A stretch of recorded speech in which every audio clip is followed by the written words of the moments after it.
Selamat datang di YouTube channel Podcast Malam Kliwon. Sebelum mulai mendengarkan, silakan klik tombol subscribe dan nyalakan tombol notification. Jangan lupa untuk gunakan headset kalian dan selamat mendengarkan.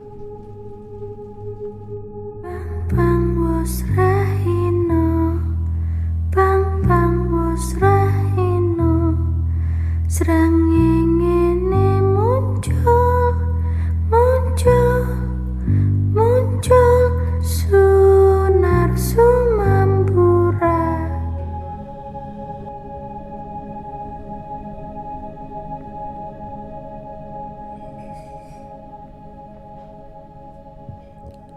Masuk ke cerita ketiga. Ini dari email Dita A.P. Pertiwi. Halo Podcast Malam Kliwon. Perkenalkan, nama saya Dita. Saya seorang ibu rumah tangga beranak satu. Saya punya cerita yang cukup lama saya pendam hingga saat ini. Kejadiannya itu ketika hari Kamis, tanggal 13 Oktober 2016, saya pergi ke puncak bersama suami saya dengan mengendarai motor. Suami saya ini liburnya memang bukan Sabtu Minggu, tapi tergantung jadwal dia setelah selesai turun dinas pengawalan, dan kebetulan pada hari Kamis itu dia libur. Kami ke puncak bertujuan merayakan anniversary pertama kami yang tertunda seminggu sebelumnya. Kami hanya jalan-jalan menikmati pemandangan, makan-makan, dan setelah itu kami langsung pulang. Kami ini tinggal di Depok. Jadi ketika pulang dari puncak, kami memilih jalan yang sama ketika kami berangkat, yaitu jalan alternatif yang melewati Bukit Pelangi. Oh, gue tahu. Mantep. Pada saat kami pulang, ternyata sudah sore dan dalam keadaan gerimis dengan langit yang cukup gelap, sedikit berkabut akibat cuaca tersebut.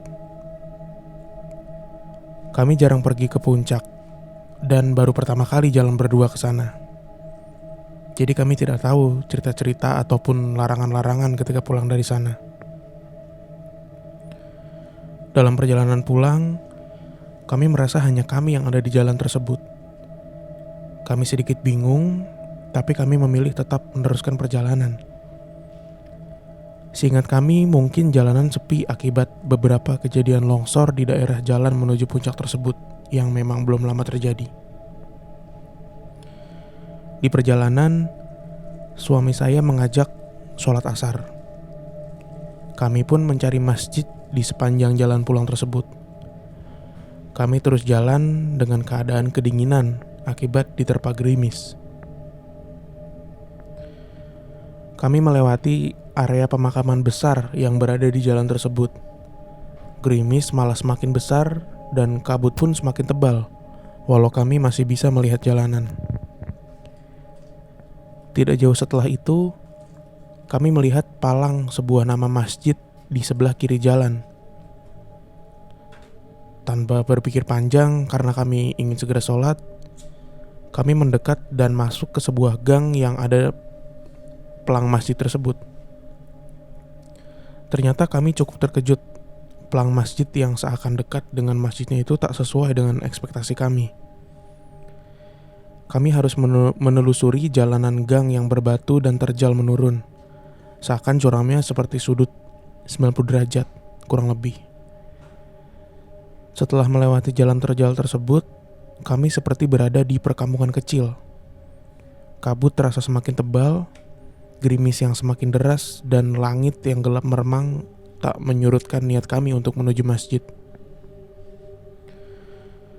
Kami melewati rumah-rumah warga di sana, namun tak satupun warga yang kami temui. Hanya terdengar suara kambing-kambing yang melengking tak wajar, membuat suasana jadi sedikit mencekam. Setelah melewati gubuk yang seperti kandang kambing, tak jauh dari sana kami pun tiba di sebuah masjid yang seakan masjid tersebut adalah ujung dari jalanan yang kami lalui tadi. Karena tidak ada jalan ke arah lain setelah masjid itu. Kami pun memarkir motor di area halaman masjid. Kami masuk dan tak satupun menemukan warga yang sholat di sana. Kami di teras menengok ke dalam masjid yang sangat sunyi dengan lantai yang sangat bersih mengkilat. Seakan-akan lantainya seperti melayang, tak terinjak, tak ada garis-garis seperti lantai pada umumnya. Kami berpikir, apa itu marmer?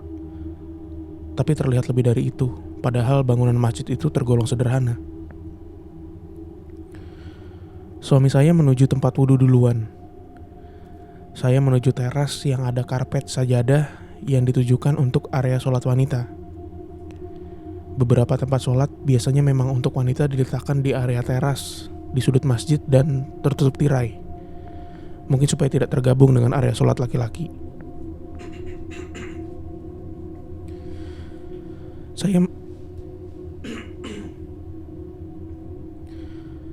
Saya mencari-cari mukena di sana, namun tak satu pun mukena yang saya temukan.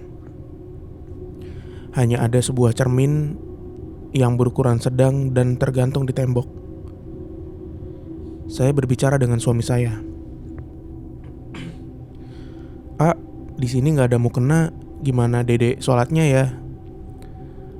Suami saya menuju ke area tempat saya berada, dan tiba-tiba dia menunjuk ke tembok di sebelah saya. Itu ada mukena digantung di situ.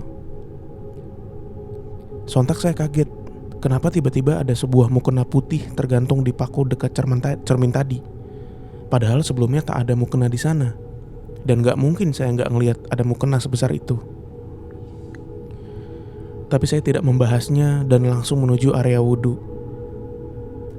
Setelah saya wudhu, ternyata suami saya belum sholat dan menunggu saya. Anehnya, dia enggan sholat di dalam dan memilih sholat di teras bersama saya. Padahal dia orang yang sangat percaya diri untuk masuk kemanapun, apalagi soal tempat ibadah. Tapi saat itu saya tidak bertanya alasannya. Akhirnya kami sholat berjamaah berdua. Saat itu memang sudah jam 4 lewat.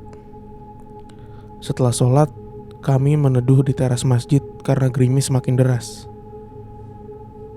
Anehnya, kami mulai melihat warga berdatangan satu persatu masuk ke dalam masjid. Awalnya anak kecil laki-laki, lalu seterusnya kebanyakan bapak-bapak. Padahal saat itu gerimis deras dan sudah jam 4:30. Dalam hati saya bertanya-tanya, kenapa baru pada datang ke masjid ya dan sholat asar, padahal udah jam segitu.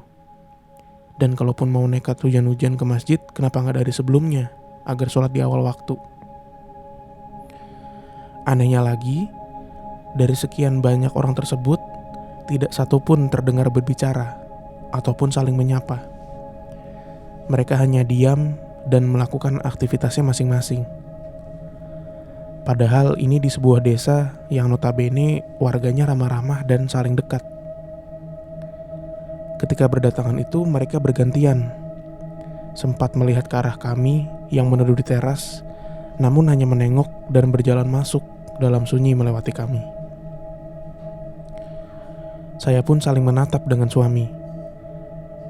Dan setelah merasa gerimis agak berkurang walau belum mereda, kami langsung bergegas melanjutkan perjalanan pulang. Masih dengan iringan suara kambing yang melengking, kami pun melewati jalan terjal berbatu itu lagi. Kali ini kami menanjak, dan anehnya motor kami pun tidak bisa melewati jalan tersebut. Terdengar tidak logis kan? Di perjalanan pulang, kami berdua hanya diam, tidak saling membicarakan kejadian janggal yang kami alami barusan, hingga sampai melewati perbatasan daerah Bukit Pelangi, barulah kami merasa seakan melihat sesama manusia. Padahal hanya saling angguk senyum dengan security yang diam berjaga dekat palang jalan yang terbuka. Setelah itu kami sudah berada di jalan yang ramai lalu lalang kendaraan hingga kami sampai rumah.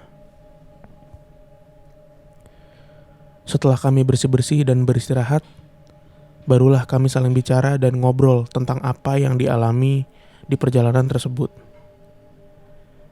Kami pun ternyata sebelumnya sama-sama diam karena terkejut dan saling tak mau membuat satu sama lain takut karena kejanggalan-kejanggalan tadi.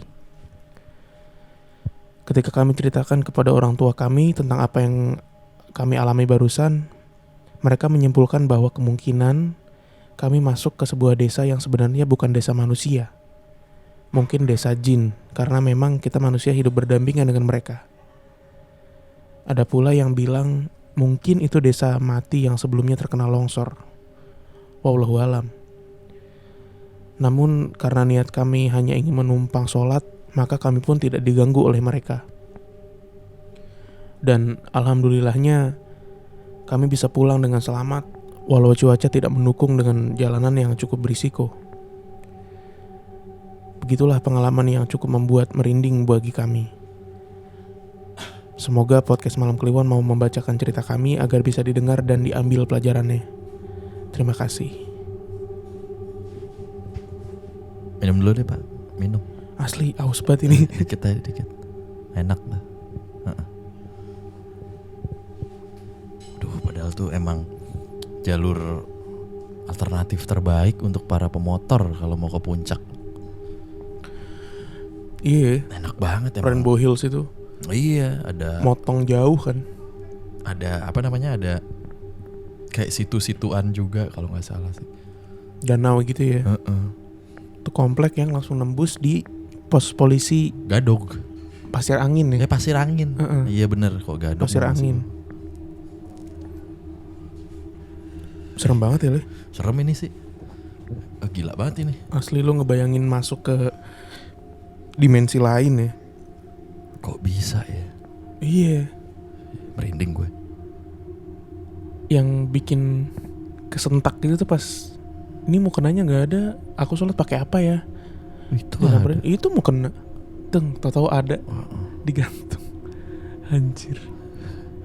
Terus udah gitu udah kejadian lagi. Ini Bogor emang identik dengan setan penahan motor kayaknya ya. Oh yang dulu juga di Bogor. Bogor Pak. Deket ini kampus ya tapi. Ini kan Bogor masuknya nih. Oh ngeden tuh jalan tuh. Iya, habis sholat. Sore kan? Sore, sholat asar Le. Asli. Jam 4, setengah 5. Nah anehnya di situ juga tuh. Kan asar biasanya setengah 4 tuh Le. Azan kan. Orang tuh biasanya kalau ke masjid pasti sholatnya kan di awal waktu kan. Iya. Pas azan tuh biar sholat jamaah bareng. Dan ini mereka pada telat gitu datangnya. Setengah 5 baru pada datang ya. Udah gitu gak ada yang ngobrol. Aneh banget tuh. Iya sih, Gak ada yang nyapa-nyapa tuh aneh. Aneh sih, benar gue juga mikirin kayak gitu. Dan kalaupun gue ada di posisi si Mbak sama si Mas juga segen mau nyapa.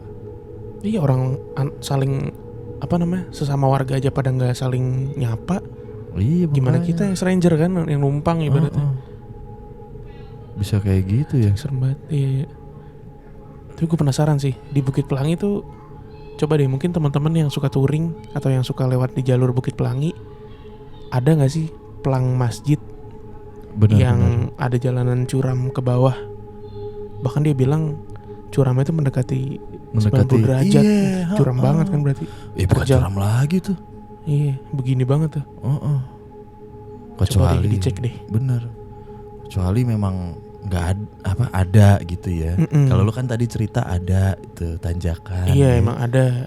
Nah ini kita juga nggak tahu nih ada atau enggak nih. Anjing, serem nih.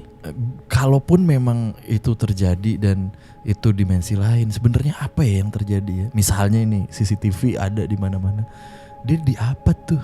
Kemana gitu ya? Apa cuman jatuhnya gubuk atau cuman di kebun-kebunan ya kan gitu biasanya Iya, tuh. biasanya gitu. Tapi ada teori lagi tuh ya yang bilang mungkin desa yang longsor kali. Gue sih nggak tahu. Gue juga ini. nggak tahu sih. Iya, gue nggak tahu kejadiannya juga gue nggak tahu. Iya.